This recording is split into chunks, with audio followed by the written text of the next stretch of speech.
Bonjour et bienvenue dans C'est pas très sorcier. Aujourd'hui, nous allons répondre à la question de l'un de nos téléspectateurs.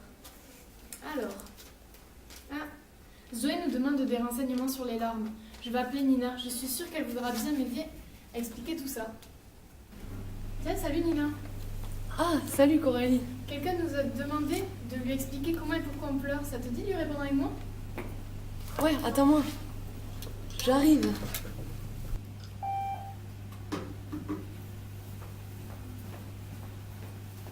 Bonjour. Ah, bah t'as été rapide. Oui, j'avais hâte de parler des larmes. Alors par quoi on commence? Par le système lacrymal. Le système lacrymal, c'est l'ensemble des organes qui sécrètent et extraitent les larmes et le film lacrymal. Elles sont produites par les glandes lacrymales. Les larmes descendent sur l'œil, étalées par la paupière. Elles permettent la protection de la cornée et apportent des éléments indispensables à sa nutrition et à l'élimination des corps étrangers. Allons voir ce qui se passe dans le système lacrymal.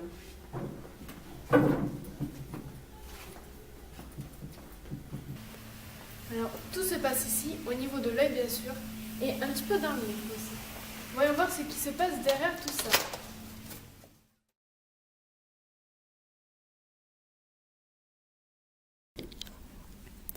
Voici à quoi ressemble le système lacrymal. Ici se trouve la glande lacrymale principale, qui est semblable à une glande salivaire. Les cellules filtrent le sang de manière à enlever les hématies pour obtenir des larmes, qui sont ensuite évacuées dans l'œil grâce au ductule excréteur de la glande lacrymale. Ensuite, les larmes se retrouvent dans le lac lacrymal ou caroncule. Cette petite zone de l'espace conjonctival est placée entre les deux paupières. C'est là que les larmes s'accumulent après avoir été étalées sur la surface externe de l'œil. Elles descendent vers les canaux lacrymaux supérieurs et inférieurs, qui sont la continuité du lac lacrymal. C'est dans ces canaux que s'ouvrent les points lacrymaux, qui permettent de transporter les larmes jusqu'au sac lacrymal. Ce réservoir en forme de cylindre est le lieu où se stockent les larmes avant d'aller dans le conduit lacrymo-nasal. La longueur de ce conduit peut varier entre 12 et 15 mm. Il s'ouvre dans la cavité nasale, où les larmes, en trop grande quantité, s'évacuent. C'est pour cela que le nez coule lorsque l'on pleure. Pour mieux observer le système lacrymal, nous avons disséqué une tête de lapin. Et nous avons trouvé 2 glandes lacrymales.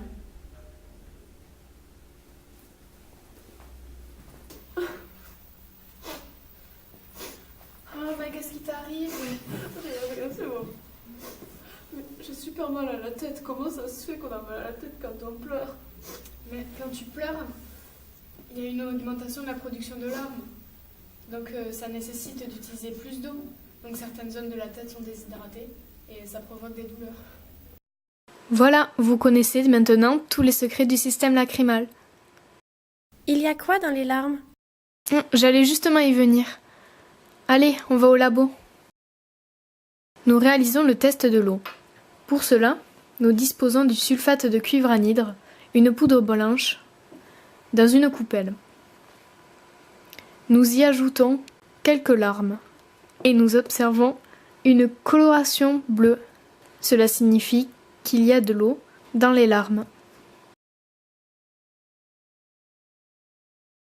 Pour ce second test, nous utilisons du nitrate d'argent. Ce réactif noircit à la lumière lorsqu'il est en présence d'ion chlorure. Nous rajoutons donc quelques larmes et exposons le tout à la lumière pendant quelques minutes.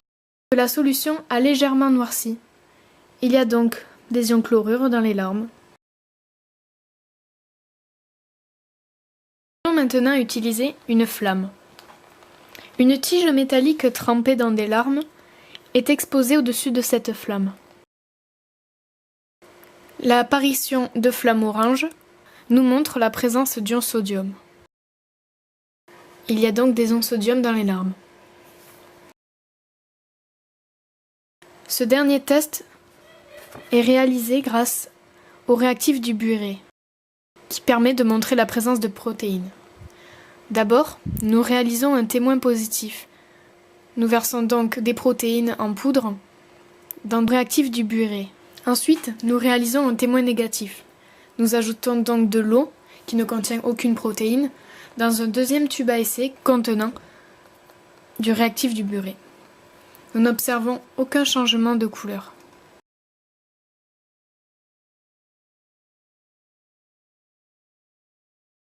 Dans un troisième tube à essai, nous insérons quelques larmes émotionnelles.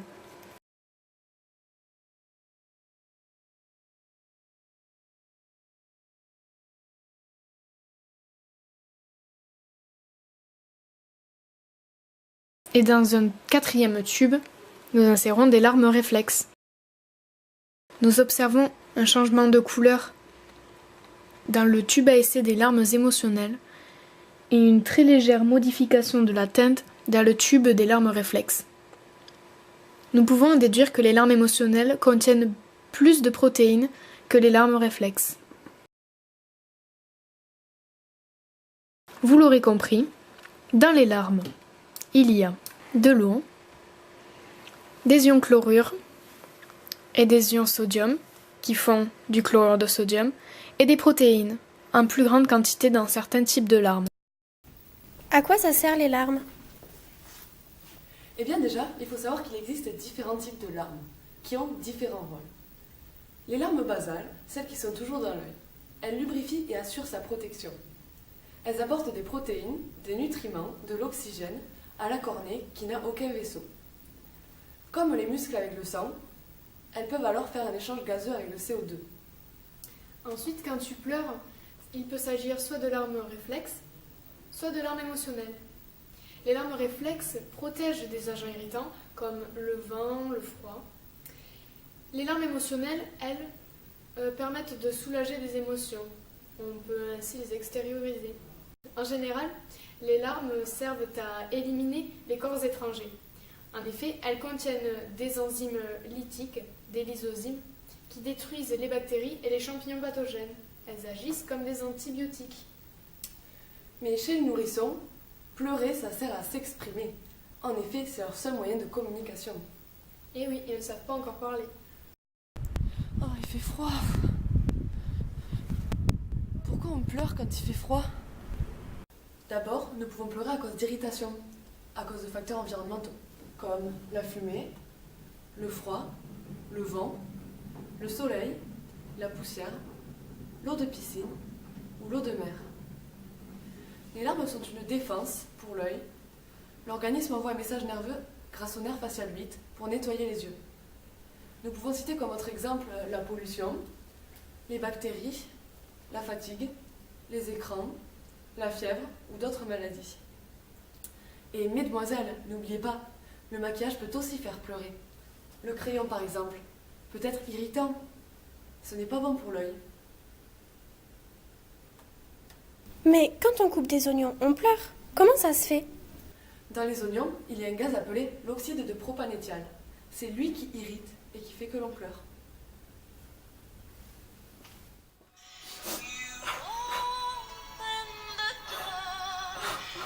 Tu veux du choix? Oui. Merci. Pourquoi on pleure? Parce que c'est triste.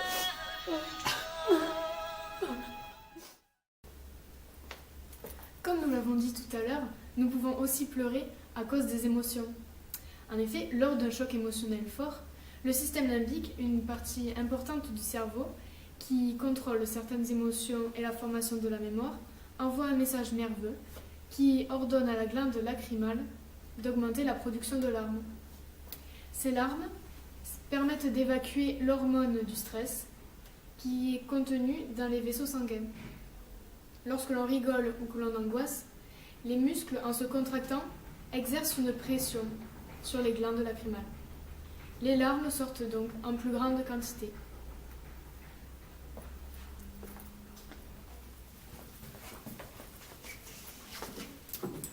Donc voilà, vous l'aurez compris, les larmes circulent grâce au système lacrymal. Elles sont composées d'eau, de protéines, de chlorure de sodium pour nourrir la cornée et d'enzymes pour éliminer les corps étrangers. Les larmes basales sont toujours dans l'œil. Les larmes réflexes permettent de nous protéger contre les irritations. Et les larmes émotionnelles permettent d'extérioriser les émotions. Nous espérons que nous avons bien répondu à vos questions et on vous dit à la prochaine pour un nouvel épisode de C'est pas très sorcier.